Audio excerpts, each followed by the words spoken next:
નમસ્કાર મિત્રો, આગળ મેં બાળકોમાં મોબાઈલની લત છોડાવવા માટે આપણે શું કરી શકીએ એના પર એક વિડીયો બનાવેલો. પછી વધારે રસ જાગતા આ ઉપર મેં ઘણા બધા સંશોધનનો અભ્યાસ કર્યો કે બાળકની ઉપર એકચ્યુઅલી અસર શું થાય છે. તો એનું તારણ રૂપે આજનો એક વિડીયો બનાવું છું કે બાળકની ઉપર મોબાઈલની સ્ક્રીન જોવાથી એની ઊંઘમાં, એની માનસિકતામાં, એના વજનમાં શું શું ફેરફાર થાય. તો પહેલી વાત, અમેરિકાની અંદર ન્યુયોર્કમાં એક બ્રુક્સ યુનિવર્સિટી છે, એના ડૉક્ટરોએ ઈસવીસન 1990 થી 2014 આ 24 વર્ષ દરમિયાન આ વિષયમાં જેટલા બી સંશોધન થયેલા એ બધા ભેગા કર્યા અને એમણે એ આખાનો અભ્યાસ કરીને તારણ બહાર પાડ્યું છે.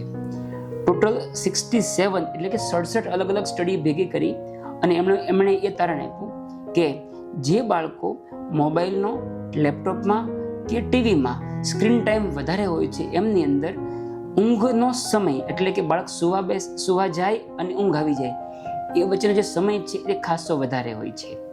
એટલે ઊંઘનો ઇન્ડક્શન ટાઈમ કહેવાય કે ઊંઘ આવવાની શરૂઆત થવી એ સમય ઘણો ડિલે થતો હોય છે, ખાસ કરીને જે બાળકો સાંજે ટીવી, મોબાઈલ કે કોમ્પ્યુટર જોતા હોય છે એમાં. બીજી વસ્તુ, એ લોકોએ ક્વોલિટી ઓફ સ્લીપ, આપણે હંમેશા ઊંઘને કલાકમાં માપતા હોઈએ કે 4 કલાકની ઊંઘ, 6 કલાકની ઊંઘ, પણ ઊંઘની ક્વોલિટી પણ એટલી જ મહત્વની છે. ઊંઘના પ્રકાર આવતા હોય છે, REM, NREM, ઘણા બધા પ્રકાર હોય છે એમ. તો જે બાળકો મોબાઈલનો કે ટીવીની સ્ક્રીનનો ઉપયોગ વધારે કરતા હતા એની અંદર સ્લીપની ક્વોલિટી પણ ઘણી ખરાબ હતી. ઊંઘના સમય ઓછો તો ડેફિનેટલી થયો હતો, પણ જે સમયમાં લોકો સૂતા હતા એની ક્વોલિટી બી સારી ન હતી. બીજું એક બહુ સરસ તારણ કેલિફોર્નિયામાં થયું, અમેરિકાની અંદર હતી. એ લોકોએ ધોરણ 3 અને 4 આ ગ્રેડના બાળકોની અંદર 2 ભાગ પાડી દીધા. અડધા બાળકોમાં એ લોકોએ મોબાઈલનો ઉપયોગ ઓછો થાય એના માટે ટ્રેનિંગ શરૂ કરી, બાળકોને સમજાવવાનું, વાલીઓના સેમિનાર લેવાના અને કરીને બાળકોનો ઉપયોગ ઘટાડી દીધો. બીજા ગ્રુપની અંદર બાળકોની અંદર મોબાઈલ, ટીવી સ્ક્રીન જેમ હતો એમ રૂટીન ઉપયોગ રહેવા દીધો અને પછી 2 વર્ષ એ લોકોએ આ દરેક બાળકોને ફોલો કર્યા કે એને જિંદગીની અંદર એના શરીરમાં શું શું ફેરફાર થાય છે.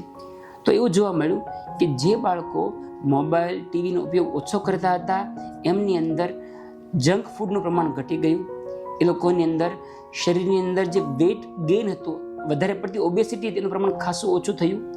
બાળકને ફિઝિકલ એક્ટિવિટીનું પ્રમાણ વધી ગયું, બાળક ઓવરઓલ વધારે એક્ટિવ રહેતું હતું. સામે જે બાળકોમાં ટીવી સ્ક્રીનનું પ્રમાણ સેમ રહ્યું એની અંદર આ બધા પ્રશ્નો વધારે જોવા મળે છે.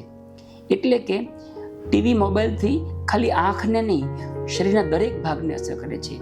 એ આંખથી બાળકને નુકસાન થાય વસ્તુ સાચી છે, સાથે સાથે બાળકની માનસિકતા, એનો ઊંઘ, એનો ગ્રોથ, ફિઝિકલ એક્ટિવિટી, ખોરાકને લઈને એનું પાચન, એનું વજન વધવું ઘટવું, આ દરેક વસ્તુ મોબાઈલ સાથે સંકળાયેલું છે. એટલે દરેક વાલીઓને પોતાના બાળકની અંદર આ ઉપયોગ શૂન્ય કરવો ભલે શક્ય ન હોય પણ વિવેકપૂર્ણ કરે એટલું આપણે જરૂર આશા રાખી શકીએ. ધન્યવાદ.